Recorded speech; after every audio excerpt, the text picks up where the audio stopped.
This is Raquel, and I'm showing a script on how to calculate the total distance traveled by an aircraft, and then later converting it to nautical miles in a Piper PA-28R-201 aircraft using the Haversine formula. So we've plotted a flight plan starting at Miami Executive Airport, not Miami International. The airport is crazy.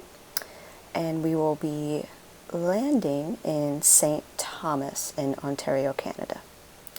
So the way this script works is actually pretty simple once you have it written out properly.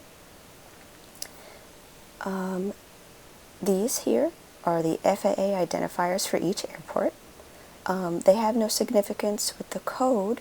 They just help me keep track of the latitude and longitude. If in case they're wrong, I can go back and fix them.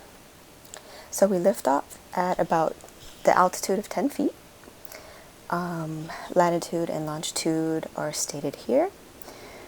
We have to convert them into convert to pi, convert to degrees from radians so that we can use them in this formula right here. This formula requires the mean radius of the Earth, the change in the latitude and longitude, and then this is the Haversine formula that you plug in, and then it will give you the distance. So the calculated distance from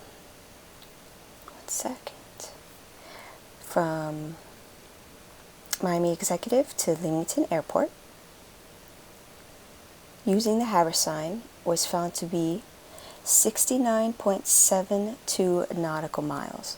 Now, most pilots, at least pilots that are in training, use these aeronautical charts, and they have certain regions. They cost a lot of money. They're updated almost every year, and they have a ruler called a VR plotter if you're doing your flight visually.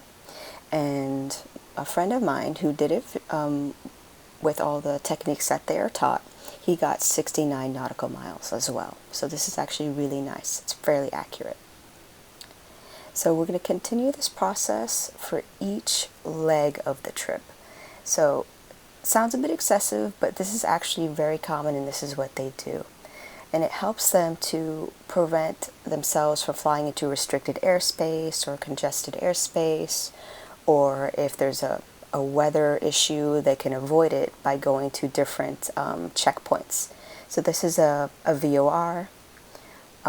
He had to come here to avoid a certain airport that was really congested, calculate the distance from LaBelle to the VOR, that's D2. So for every leg, we calculate a distance. And then towards the end, so these are all different airports and VORs. In total, I believe there was about 22. So that would mean there was 21 legs to this flight.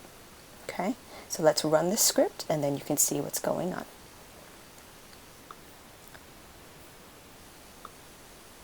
Okay, so this is just the basic latitude and longitude. Leamington Airport. So this is our first distance in kilometers, but we don't need them in kilometers, we need them in nautical miles. So when you multiply by 0.539957, it converts to nautical miles. I'm just going to run this entire script so you can see what we end up getting here. So little d is the sum of all the legs multiplied by the conversion to nautical miles. So we get here that the converted total distance is 1,298.4 nautical miles. Now, when you plot this on a website called SkyVector, we obtained 1,106.4 nautical miles. Now, this discrepancy to me is huge. It's 192 nautical miles. It is entirely possible that this website doesn't use the mean radius of the Earth in kilometers. It could be that they use a more accurate radius for each leg of their trips when they're plotting it. And that could explain why this script has a discrepancy and theirs is more accurate. So if you want to look at what this flight plan looks like, this is how it looks. So this is from Miami Executive. This is St. Thomas in Ontario, and these are all the legs of the flight. So we flew up in this way, and the reason why we have to fly this way is because this is Disney World somewhere over here, and you're not allowed to fly over Disney World. It's restricted airspace. Also, even though we didn't go over here, this red circle is restricted airspace. That's probably Washington, D.C. I hope you enjoyed this video. Thank you very much for listening.